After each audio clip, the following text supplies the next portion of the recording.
Okay, you have to be down here so the fans can see you.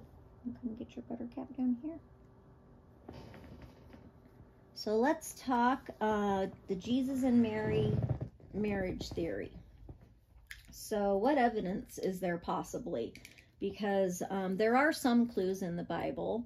One of them that is my favorite is if you will go look up the wedding at Canaan, Jesus is quoted at this wedding as saying, thou hast saved the good wine for now. And I think he says it, to his mother.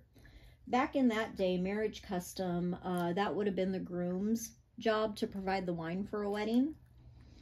And it doesn't say who's getting married at that wedding or why people are there. When people find out that Jesus is friends with Mary, they kind of have a fit about it, and they're like, why are you going to marry that woman? And Jesus was like, this isn't for you to question. So, people might have been confusing to people, but their families might have been allied, and sometimes marriages were semi-arranged back then, where like all the families with eligible kids, and they get to choose from those. And I think Mary's family might have been that, like they were a wealthy family. She would have been a princess from that tribe. And okay, so the next piece of evidence is when Mary supposedly anoints Jesus' feet with her hair. This I learned from Henry Lincoln, who I studied with in college for a little while. I was actually going to go take a trip and meet him, but a natural disaster occurred and prevented it. I was going to go study with him for a week, and he was going to take me around and show me the sights, and he was helping me try to uncover my family history. He knew that I was looking for Roy Rodit La Libertés over there, and I told him that there were rumors in my family. And he was such a nice man. To this day, I give him most of the credit for teaching me. And I think we blew my college teachers away with like the stuff that we learned and the stuff that ended up in my college papers.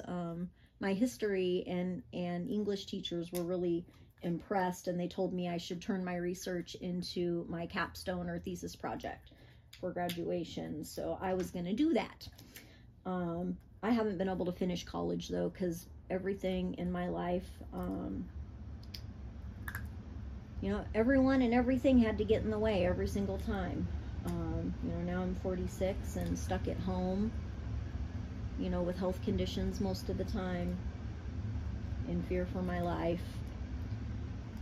At any rate, so the anointing of Jesus' feet might have been a marriage custom at the time, which a lot of people might not have known. And then there's the notion, that rabbis would have been married. So, that would have been standard back then. I think it's still standard now. I don't want to speak for Jewish people. Like they can fact check me on that. So the other thing is, what it must have been like for Mary to watch her husband crucified on the cross. And of course, this is all alleged, we're still learning about history as we go. And then never getting to see him again. Having to dress up as a man, which also may have made her the first transgender woman in history. Seems like she donned that identity for a while and may have written a gospel under it. And if you compare those three gospels, it does sound like the same person is writing it, just like the writing style.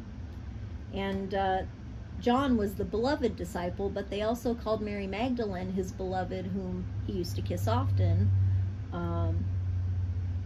And so there's little anecdotal things all through Christian history that might point to this. And the reason that it might have been controversial is during that time you have what is this interesting transition from Jewish people, like Jesus and Mary came from Jewish bloodlines, from the line of David, from the line of Benjamin.